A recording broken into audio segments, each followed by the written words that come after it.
Hello everyone, Merry Christmas! Welcome to your weekly tech update, the show that explores the newest, coolest, and craziest side of tech available on the interwebs. Coming up on the program today, a bunch of stories I've had to cut due to time from previous episodes. So we're going to talk about a real-life Iron Man. He just gained his very own world record. Ford is testing exoskeletons in their assembly plants, and happening in this week's What The?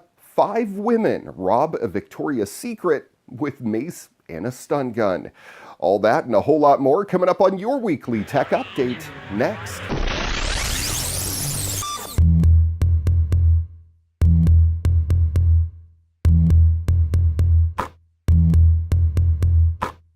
While everyone is jumping on the Bitcoin train, Valve is ending support for it on Steam, citing high fees and volatility in the value of the cryptocurrency.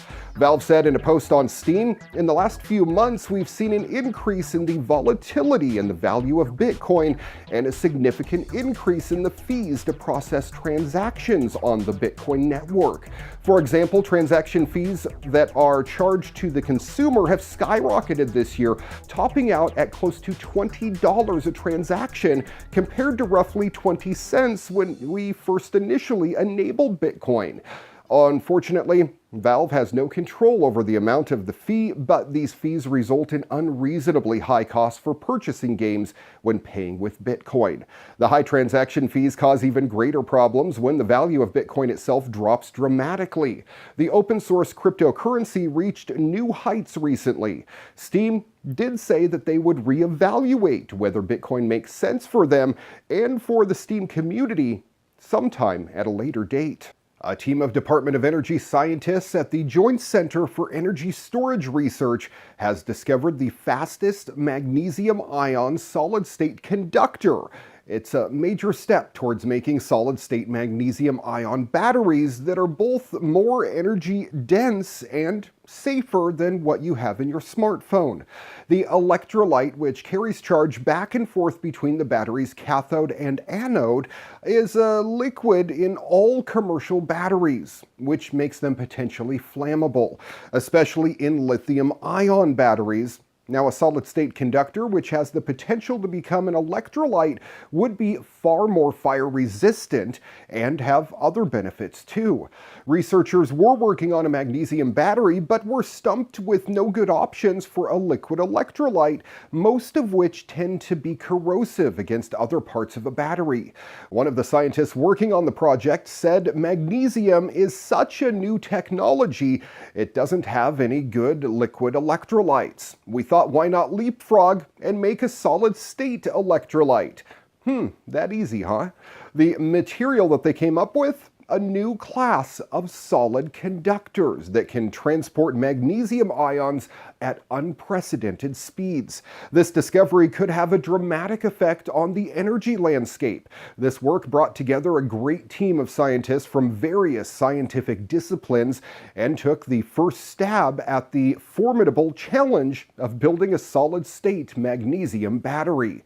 Although currently in its infancy, this emerging technology may have a transformative impact on energy storage in the near future, netting us huge gains in energy storage and lightning-fast recharges, while also giving us much safer batteries. Imagine using your phone for a full week on a single charge, and then only plugging it in for a couple of minutes to get to 100%.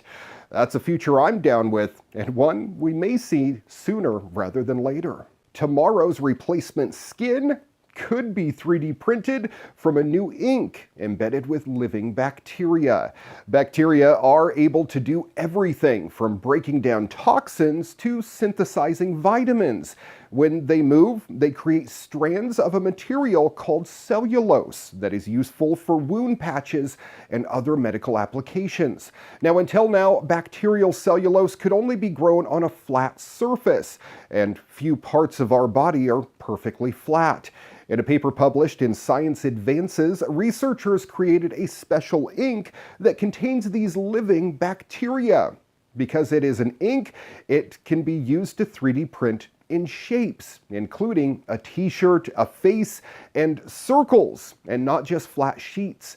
Bacterial cellulose is free of debris, holds a lot of water, and has a soothing effect once it's applied to wounds.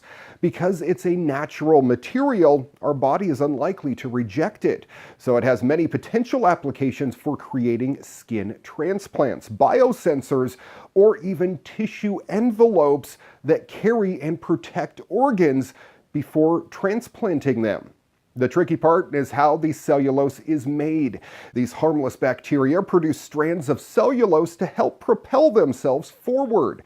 So they need to be mobile to create the material, but this movement makes 3D printing quite difficult.